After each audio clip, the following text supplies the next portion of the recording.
Hello friends, आज मैं जो कहानी लेके आई हूँ उसका नाम है ओजोन हमें बचाना है।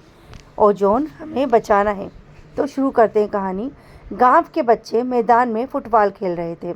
आसपास के कई शहरों और टोलों के बच्चे भी उपस्थित थे। वहाँ के गांव ही में 4 मित्र प्रियेश, महेश, रवि और मोहन भी खेल रहे थे। जब खेल समाप्त हुआ तो वे चारों मित्र एक साथ अपने गांव की ओर चल दिए। उस गांव के नाम चंदा घासी था। चारों मित्र चंदा घासी नाम के एक बरगद के पेड़ के नीचे बैठ गए। बरगद वहाँ का एक बहुत ही बड़ा और बहुत अच्छा पेड़ था जो गांव के बीचों बीच लगा हुआ था। बरगद के पेड़ के चारों ओर पक्का चबूतरा बना हुआ था। आते जाते लोग वहाँ बैठकर विश्राम किया करते थे। बरगद के आसपास कोई घर नहीं था, इसलिए वहाँ का वातावरण खुला खुला था। ठंडी हवा, शांत हवा चल रही थी। पेड़ के नीचे बैठे लोगों को बहुत आनंद आ रहा था। मित्रों ने फुटबॉल से खेलने के बाद थक गए थे।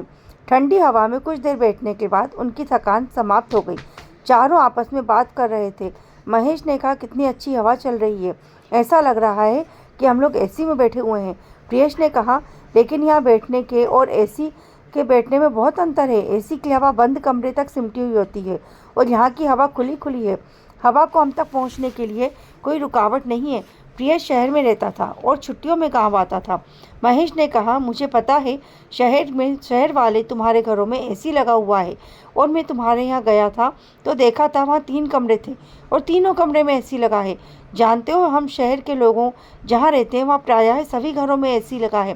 प्रियेश की बात पर मोहन ने कहा, एसी के उपयोग से तो हमें ठंडक मिलती है, किंतु उससे जो गैसें निकलती हैं वे कितने बुरे प्रभाव को छोड़ती हैं। वे गैसें स्वास्थ्य के लिए बहुत ही हानिकारक होती हैं, पर्यावरण के लिए भी घातक होती हैं। वहाँ कैसे? मोहन ने जानना चाहा। एसी या फ्रिज को ठंडा करने के लिए जिसमें उसमें गैस भरी जाती है और उस उपयोग के बाद वह गैस बहुत नुकसानदायक हो जाती है। मोहन ने सबको बताया कि एसी से हाइड्रोक्लोरोफोल कार्बन और क्लोरोफ्लोरोकार्बन गैसों का उत्सर्जन होता है। उन गैसों से प्रकृति में पराबैंगनी किरणों का स्तर बढ़ जाता है जो ओजोन परत के लिए बहुत ही हानिकारक होती है। उसने बताया, हम सभी को पता है कि शहर में ऊंची ऊंची इमारतें बनी हुई हैं। एक ही परिसर में ऐसी इमारतों से हजारों घर होते हैं। शहरों और महानगरों में ऐसे आवासीय परिसरों की संख्या हजारों में है।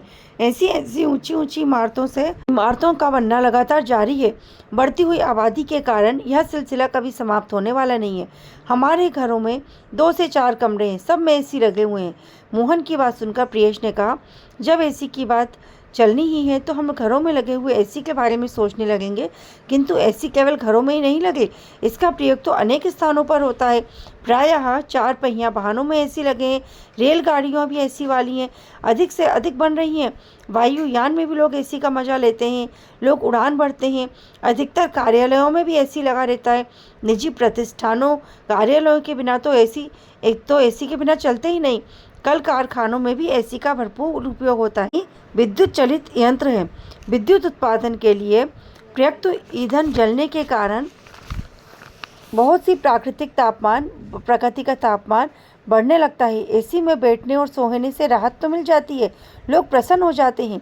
एसी का उपयोग केवल हमारे शहर या देश तक सीमित नहीं है, इसका प्रयोग विश्व स्तर पर हो रहा है। इसके प्रयोगकर्ता भले ही ठंड का आनंद मिल जाता है, लेकिन इससे धरती का तापक्रम बढ़ जाता है और इसी को ग्लोबल वार्मिंग कहते हैं। तभी तो एसी के प्रयोग से बचना चाहिए। रवि ने जिज्ञासा की, तुम सही तो कह रहे हो, किंतु आज के दौर में ऐसा संभव नहीं है क्योंकि लोग एसी की आवश्यकता होने पर अधिक से अधिक निर्भर हो चुके हैं। यह मोहन की आवाज़ थी। उसने कहा, बता दूं कि एसी से निकलने वाली गैसों के प्रभाव से सांस, त्वचा और एलर्जी की समस्या उत्पन्न हो रही है। इसीलिए तो बच्चे और बुजुर्गों को एसी में अधिक देर ना बैठने की सलाह दी जाती है। ठंडी हवा के लिए तुरंत एसी ऑन नहीं कर सकते, पहले घर के दरवाजों और खिड़कियों को खोलना चाहिए। उससे काम नहीं चले तो पंखा चलाना चाहिए। एसी का उपयोग आवश्यकता अनुसार सबसे अंत में करना चाहिए। सुविधा के चक्कर में आलसी नहीं बनना चाहिए। इस तरह भी एसी के दुष्प्रभाव को कम किया जा सकता है। मोहन की बातें सुनकर प्रियेश ने कहा, जब हम पर्यावरण की बात करते हैं तो ओजोन परत की भी बात होती है। हमें यह पता होना चाहिए कि ओजोन परत लोहे का मोटा चदरा नहीं है जिसमें छेद करने से भारी भरकम ड्रिलिंग मशीन की आवश्यकता पड़े। ओजोन परत आकाश की एक ऐसी अदृश्य परत है जो पर्यावरण प्रदूषण की गतिविधियों से प्रभावित होती है। प्रियेश और मोहन की बातें रवि बहुत गंभीरता से सुन रहा था। उसने कहा, मैं इस बात में विश्वास करता हूँ कि हमारी हर समस्या का समाधान होता है। यह काम हमारा है और हमें इस समस्या के समाधान को ढूंढना है। ऐसी हो यह प्रदूषण फैलाने वाले अन्य कारक, हमें उनकी पहचान कर उनसे निपटने का मार्ग खोजना होगा। रवि की बात बहुत गंभीरतापूर्ण थी। उसे सुनकर सभी सोच में पड़ गए। कुछ देर तक सोचते रहने के बाद महेश ने कहा, प्रदूषण कम करने में पेड़ों का बहुत बड़ा योगदान है, इसलिए हमें अधिक से अधिक पेड़ लगाना ही इस समस्या का समाधान है। जितना हम पेड़ लगाएंगे, प्रदूषक तत्वों को उतना ही अधिक नियंत्रित किया जा सकता है। पेड़ों में अधिक ऑक्सीजन उत्पन्न होने से सबको पता थी। ऑक्सीजन की मात्रा पर्याप्त मात्रा में उपलब्ध होने से वायुमंडल की विषैली या हानिकारक गैसों का दुष्प्रभाव कम हो जाता है। प्रियेश ने कहा, हमारे आसपास जितने अधिक पेड़ दिख रहे हैं ना, इन सभी से हमें ऑक्सीजन मिलता है। यहाँ के लोग बरगद के पेड़ के नीचे बैठे हुए हैं। बरगद के पेड़ में सामान्य से अधिक मात्रा में ऑक्सीजन प्राप्त होता है। अधिक ऑक्सीजन उत्सर्जित करने वाले कुछ अन्य पेड़ हैं, आम, नीम, जामुन, अशोक आदि। यदि हम सबको पता है तो पीपल के पेड़ में हमें दिन और रात दोनों समय हर समय ऑक्सीजन मिलता है। इसी तरह पाकड़, तुलसी, एलोवेरा, मनी प्लांट और कुछ पेड़ ऐसे हैं जो दिन रात ऑक्सीजन उत्सर्जित करते हैं। महेश सबकी बातें गौर से सुन रहा था। उसने कहा, हम खान पान के स्वाद, संगीत का आनंद, खेल कूद का आनंद प्रत्यक्ष रूप से अनुभव कर लेते हैं, मगर पर्यावरण को दूषित करने वाले अधिकतर कारकों को देख परख भी नहीं पाते। पर्यावरण गतिविधियां भी हमें दिखाई नहीं देती, हम केवल उनके प्रभाव को अनुभव करते हैं।